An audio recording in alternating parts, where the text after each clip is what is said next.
morning, everyone. Here I am, finally up and moving. I worked last weekend so that I could take a day off work so I can go to some doctors. I get to see a breast surgeon today. I'm not anticipating surgery anytime soon. However, once you realize you have the BRCA gene, they often set you up with a breast surgeon to start surveillance and this dog wants to play with me. Out, out, out. And I'm not playing with you right now. I'm busy. Disappointment all over the place. No. Not right now. So they give you a surgeon to start surveillance of your breasts. So every year, until I elect to have a prophylactic mastectomy, I will have, I think, at least 2 visits with a breast surgeon a year for a manual exam. I get a breast MRI, a mammogram, and an ABUS. It's an anterior breast ultrasound. What that is it's not just like an ultrasound wand over your breast, but it's like it almost looks like a photocopier, like if you could take it out of the machine, and it's like a pin roll, and it'll roll down your breast and take ultrasound of it. Most women, when I was in the waiting room, I had an MRI before for my very first time, and then I was about to get my first ABUS, and I said, what is this like in comparison to the mammogram? And they're like, oh, it's way better. I guess a lot of women have really painful mammograms. I do not. They don't hurt me, like maybe a little pinch for like a second. It doesn't really hurt. The ABUS, and they were like, oh, it's way better than the ABUS. But for me, the ABUS was excruciating. I was like, get off of me, lady. I was not happy with that. I was like, ooh, that was quite the opposite experience. So we have all this general information out there, and then people will have unique experiences. So as I've always said, I'm pretty unique. Things tend to happen to me a little bit differently than most people, which is what makes me so afraid of medications and things like that. So I'm going to go see my breast surgeon, and I'm really sad because she's leaving the practice, and so today I'm going to find out where she's going, if it makes sense for me to follow her. I don't, what if she's going out of state? I probably won't use her anymore. And if she is going somewhere far where I'm not going to be able to see her, even if it was in Chicago, I probably wouldn't drive that far. I live about an hour outside of it, and I don't like going into the city. It's not a fun drive, so probably won't do that. I think I'm gonna try and get her to maybe make a recommendation for me locally. But I really like her because there were some goals that I wanted to achieve with the mastectomy, and she was very open and supportive to trying to figure that out for me. And heard my concerns, and I really need that. So I'm hopeful that no matter what happens, that maybe she could point me in the right direction, or I have time and I'll just keep looking until I find the right person, I guess. So that's what I'm doing today. Another thing that I'm doing is I'm gonna have a first session with a therapist. I don't know if you follow me on Instagram. It's Melissa's Good Life. It's all connected, and no spaces between. I posted a little story about, feeling the downs of cancer. I don't have cancer anymore, but I'm considered no evidence of disease, or otherwise known as in remission. But when I looked back at my recent videos that I had posted while I was going through treatment and surgery and etc., and I was like, where is that woman? Where is she? Because that woman was a different person than I feel today. I felt much more optimistic during treatment than I do now, and the optimism doesn't have anything to do with like my outcome or anything. It's just more of the adjustment. And I think when I was in treatment, I work in healthcare, I'm a nurse. I didn't want to expose myself. It was still, everybody was masking because of COVID and et cetera. So I just elected to take myself out of that environment for my own health and safety.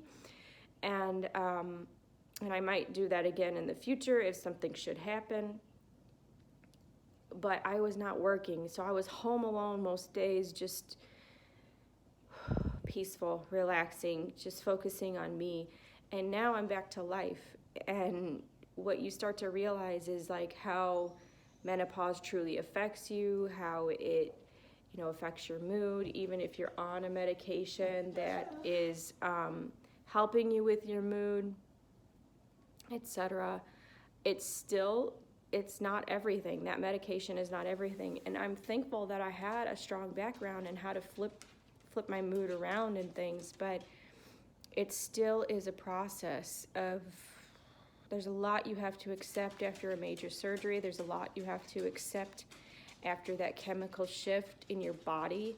And it's on a day-to-day basis. Like, I have a lot of bad days, actually. And I know a lot of that is on me and on my mind, but it's like, for me, it's like I take a lot of things to help me go to sleep.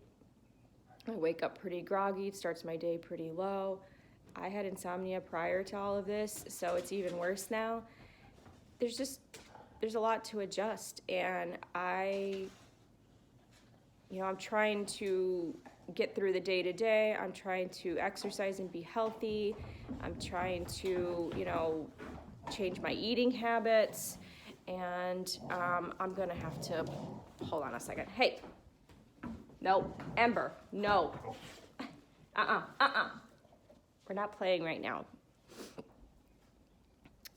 There's a lot of things that I have to change there's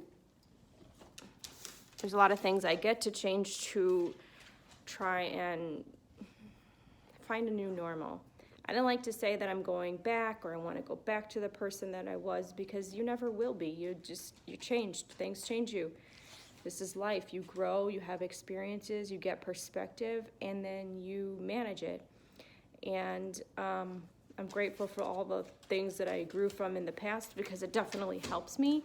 But it's still a work in progress. I have to move because this dog thinks that I'm going to play with him, and that's not going to happen. So there's just a lot of changing and things you have to adapt to. And so I'm trying to figure that out. I was thinking back at one of my videos, and it's like, I remember saying, I know who I am, and I still am that person, and I still enjoy challenges, and I still seek them out. And challenges are going to happen, and it sucks, but you know what you're going to do about it. So when my doctor a couple weeks ago was like, hey, let's talk about your weight. Maybe you should go into, therapy to talk about it, with someone, because I have a history of fitness. I know what to do. I'm just not doing it. And I'm not doing it very well. When I am doing it, I need extreme accountability to get me back on track, because for some reason I just can't seem to figure this out. So I have my first session today with somebody. I also reached out to somebody for nutrition coaching, like a health coach. And for me, accountability is a huge thing. I used to play team sports. I used to play individual sports too, but I was still responsible for the team.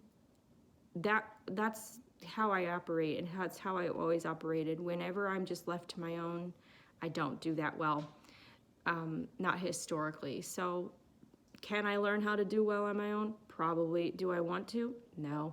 So I'd rather just work with what works for me and, get to this. It's going to get there a lot faster if I know what works for me and I know myself. You can do anything you want in life, anything, but you got to want to. And do I want to put all this pressure on just me? And Nope, don't want to. You know what else I don't want to do? Scuba dive. You know what else I don't want to do? I don't know, but there's tons of things I don't want to do, and I'm not going to be excellent at them because I don't care. So you can present all these kind of challenges, etc., but if I don't care about it or what the outcome is, or I don't understand the value in it, probably not going to put that much effort into it or care. I can easily walk away. that means nothing to me. Bye. And so, yeah, I could figure this out on my own, and I've been trying for a year, and I'm not successful. So if your approach is not working, you need to find a new approach. And so that's what I'm doing. I'm gonna work with a mental health provider to figure out maybe where I'm stuck, because as I've said before, it feels like I have writer's block. I don't know what to do. And I'm probably gonna work with a coach. I think I've figured out what I want to do with my workouts. I've paused them for a couple weeks because of my port. They just didn't recommend that I work out. It was very itchy and inflamed, and I wanted to make sure that it was good. I mean, your port goes directly to your central circulation. That's a huge deal. I'm not interested in hurting, like bleeding out or something underneath there. So I just want to make sure it was really good and healed, that my muscles around it, like my chest muscles and maybe some of my shoulder and neck muscles could the healing could tolerate some of the things that I'm going to be doing with it. So I'm going to change my workouts. Now you can hear my dogs. They have to play in the morning. It's insane.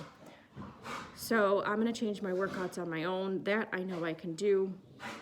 I found a way to make that work for me. It's more of the other mental things of these roadblocks, and I don't understand where I'm going wrong, that I need some help. So that's my update for the day. There's been a lot of changes. The journey continues. It is not over with treatment, not even the slightest, because everything changes all the time. You have certain phases of the process, and you're constantly dragged back into them by getting your port out, and you have some more medical things, and it puts your life on pause, and blah, blah, blah. So it's just a constant pivoting, and it gets freaking hard sometimes to pivot so much, and it's all on you. All that pressure is on you to make your life as good as it can be, to feel like yourself again, whatever that means. Like I said, I don't want to go backwards, but I do want to know where I stand today. And I haven't quite figured that out after, over a year. Why does it take so long? I have no idea. These are the questions I'm probably going to be asking my healthcare provider. So I hope you all have a good day. I wanted to make a little video about some of the things I've been going through. Just trying to keep you up to date. I've basically just excluded the intro because, I don't know, it seems like a lot of work. And like I said, if I don't want to do it, I don't have to.